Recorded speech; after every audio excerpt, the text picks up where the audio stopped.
This is Alex, and this is The Drop.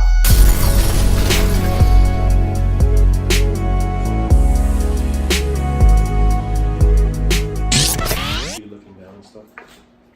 I'm glad that happened now. Oh, yeah. I'm glad that happened now. I'm glad that happened now. There's gonna need more tape. Yeah, I'm glad that happened now. The second point that we can draw from these four men is positive attitude. That's great. Surround yourself with people that have positive attitude. Yo, I can't stand being surrounded with people that all they have to say is, that can't be done. Nah, are you sure you want to do that? They always want to put some doubt. They always want to, make it seem like it's impossible. It's not impossible to do something, right? And people say, this actually goes back to point one, but it's like, whatever you can do, anything you can put your mind to, right? Yes, that's true, but you got to put some work behind that, right? But then there are people that are negative that always think that the work that you need to put in to achieve that goal or whatever it is, the idea that you have in mind is always impossible. They always think it in negative terms, and I can't stand that. In order for this paralyzed man, think about this. In order for this paralyzed man to get to where Jesus was at, right? He surrounded himself with people that were willing to lift him up, work hard, right? But people with positive attitudes as well, because they could have been like, yo, bro, that's too far, right? He's too heavy. You too heavy. Yeah. Or wait until Jesus comes actually to your house, or wait until Jesus to come somewhere near or closer. That's right. So that we can take you. Someone with negative attitude. So sometimes you can't speak to people with negative attitude because all they do is they drain your energy, right? They drain you and they make it seem like it's impossible for you to reach that goal. That's so true, man. That positive attitude. I love how you put it. There are people that are quick to say no, to say it can't be done. You're wasting your time. Yeah. To make it relevant to us. You know what? I'll be honest. I don't think no one's ever told me this, but I think my mind has played tricks on me. I don't know about you. Of like, man, is this podcast worth it? We don't got 100,000 views. Like, what are we doing? And things have happened where scheduling conflict, where we had to reschedule 1 week to another, and I'm like, man, is this a sign? And even myself, I know we're talking about having people around you. I think I have been my worst enemy sometimes of having a negative attitude of saying, man, could this be done? Do I have the right equipment? And then again, if you keep using all this and make it relevant to whatever it is, whoever's listening to whatever you're doing, right? You can't have people like that are going to be negative to not necessarily to what you want to do, but even yourself. I think to have that, like you said, to have a positive attitude to say, hey, it doesn't look like things are going to work out at this moment, right? But it's not going to discourage me to discourage you from working and moving forward towards what I think could eventually happen. But that's why it's important to surround yourself with people with positive attitude, because even when you can be your worst enemy, you'll have someone next to you can be like, nah, man, I think you can actually do it, right? You can actually make it, or you can actually make it happen. Yeah. Right? But if you didn't have that person and you have someone that was negative, and then you're also already thinking negative, on your own, you're not going to get anywhere. And I'm going to share a quick story. I'm going to try to make it super quick. When I first started working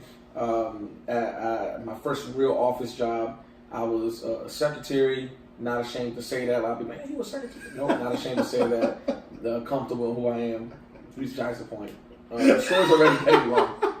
But we had a little very like desktop printer, like one of those like regular printers. Then my boss comes up to me and tells me, hey man, we need 300 envelopes to mail out. And I said, man, how do we go to like Staples or something? He says, no, I have to put envelope one by one in the desktop printer, and I have to do it twice because we did one for the logo, other one for the person's address, right? So that we can send letters. Mind you, we had a big industrial commercial copier machine there. I was like, yo, that machine could do it. Everyone was like, it can't be done. No one knows how to do it. So this is the only way to do it. I said, I had to push myself to be a technological person, a technology techie geek kid. And I was researching, Googling, YouTube, calling. Even the own company was like, I don't know if you could do that. And I found a way. And we are able to do 3, 4, 5, 600 in a matter of 10 minutes because I learned to put it there. So I had to put in work I was behind on certain work because I was determined to say that I'm going to get that done. And at the same time, even though everybody's intent, sometimes people aren't even malicious. People were just like, yo, it just can't be done because it's never been done. So some people, it's not even like, oh, it can't be done because they're hating on you. You know, that's one side. The people are just hating. They don't want to see you being succeed. Negative. Yeah, but then there's just some people, it's never been done. And they've never seen it. Because they've never seen it. So they were saying, hey, man, it can't be done. Well, go ahead if you want, and it worked out. So it's interesting how a negative response fueled me to do something positive. And I think that positive attitude sometimes comes from that. Sometimes it may come from, maybe you need somebody to tell you no. Maybe there were 5 guys, and it's not mentioned because maybe the film was like, yo, it can't be done. Yeah. That's good. So, yeah, I don't know. That was just a story I wanted to share because I think we all go through it, right? We do all go through it. But again, it's important who you surround yourself with, right? So we said, number 1, we said relentless workers. Yeah. Right? Number 2, we said people with positive attitude. That's good. Right? For this paralyzed man, in order for him to get to Jesus, he didn't surround himself with other people that were paralyzed. He would have never gone anywhere. Right?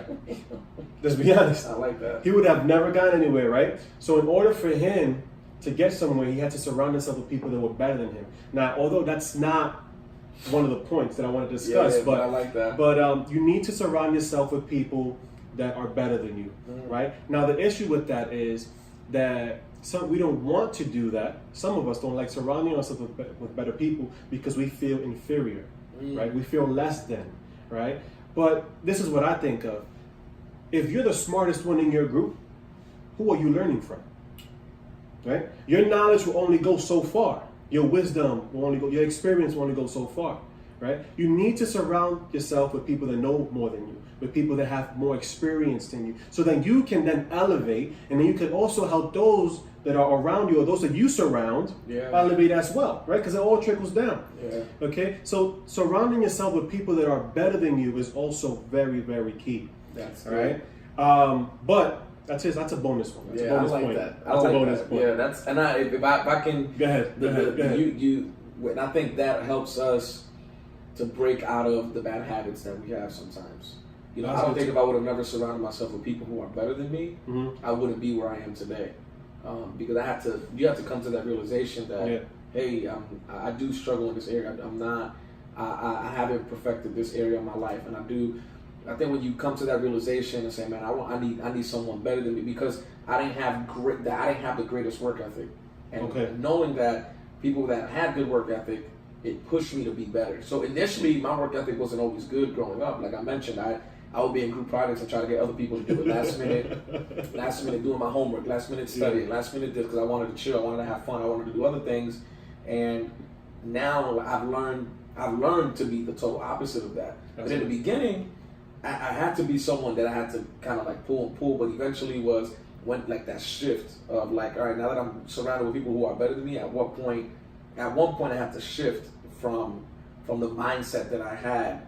Now, number 3, because our last one was a bonus. Number 3 is surround yourself with dreamers. Right?